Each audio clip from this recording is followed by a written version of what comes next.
Ang ganda ng napanood ko, Angel, oh. Sana sumama ka sa akin doon. Ano? Ginugulpin nila yung mga driver. Saan? Pag kami hihingi, magbibigay ka! Ha?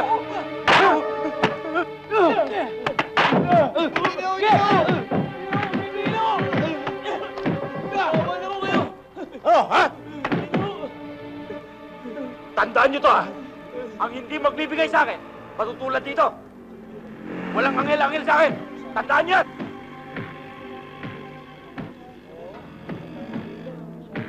Ano? Sige! Naintindihan nyo? Emong! Talaga, ha?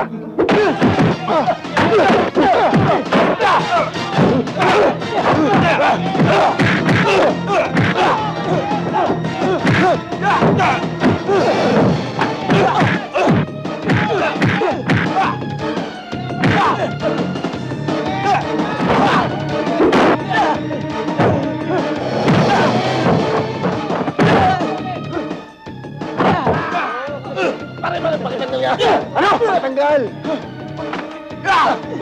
Thank you, ah. Anong thank you?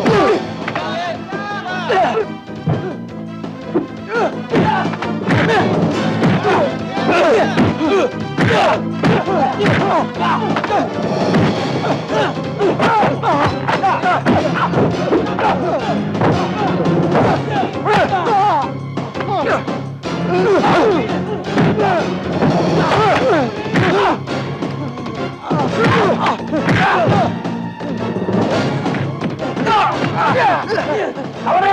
Tara! Angel! Angel! Angel natin! Angel, okay ka lang? Tulungan natin, pare. Pare, dalhin natin sa ospital. Tara! Tulungan niyo ako! Dalhin natin sa ospital! Buat! Sa kabila! Oh!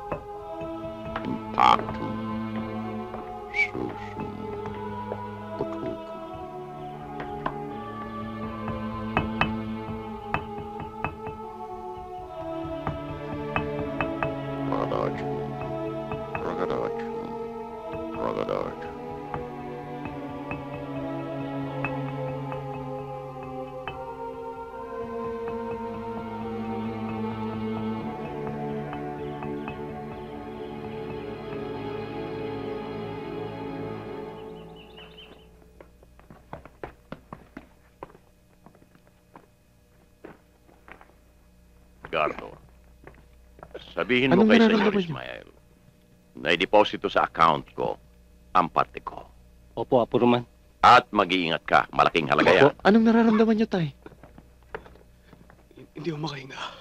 Masakit ang dibdib Ha? ko. Miguel, ano ba nangyayari dyan sa tatay mo? Apo Roman, may sakit na po kasi ang tatay ko eh. Kailangan na po siyang dalhin sa ospital. Alam mo naman ang patakaran dito. Ang sino mang nagtatrabaho dito, hindi na makakaalis dito kailanman. Maliban na lang kung siya ay bangkay na.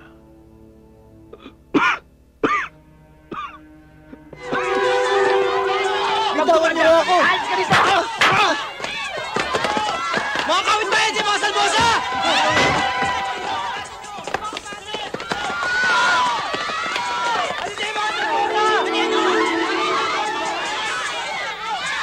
Hindi kayo pwedeng pakiusapan!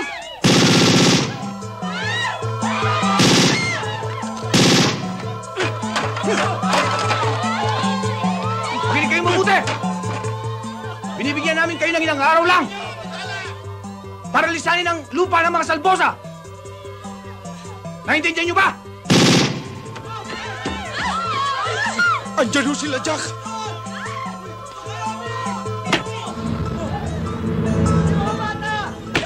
Hoy! Ikaw ang takapagsalita ng mga tao rito, ha? Sabihin mo sa mga... na lumaya sila sa lupang hindi kanila. Iutos mo sa kanila, ha? kanila yung lupang tinitirikan nila. Dugo at pawis ang pinuhunan nila. Hindi ko magagawa yung iutos mo. Kung gusto mo, ikaw magsabi.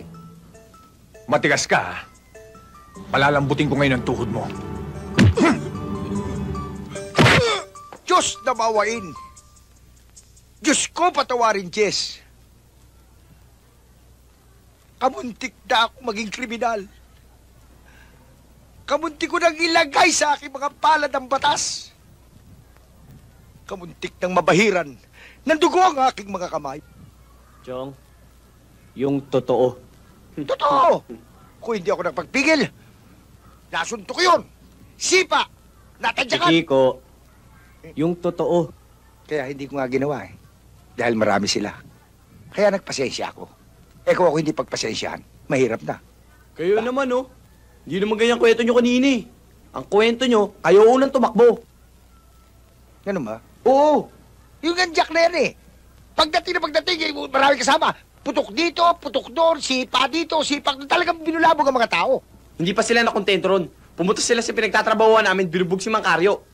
Ba't binubog si Mang Caryo? Ano atraso niya? Gusto nila si Mang Caryo mangumbinsi sa atin para lumayas dito. Alam mo naman mga pamilya Salbosa, mga halang ang kaluluwa.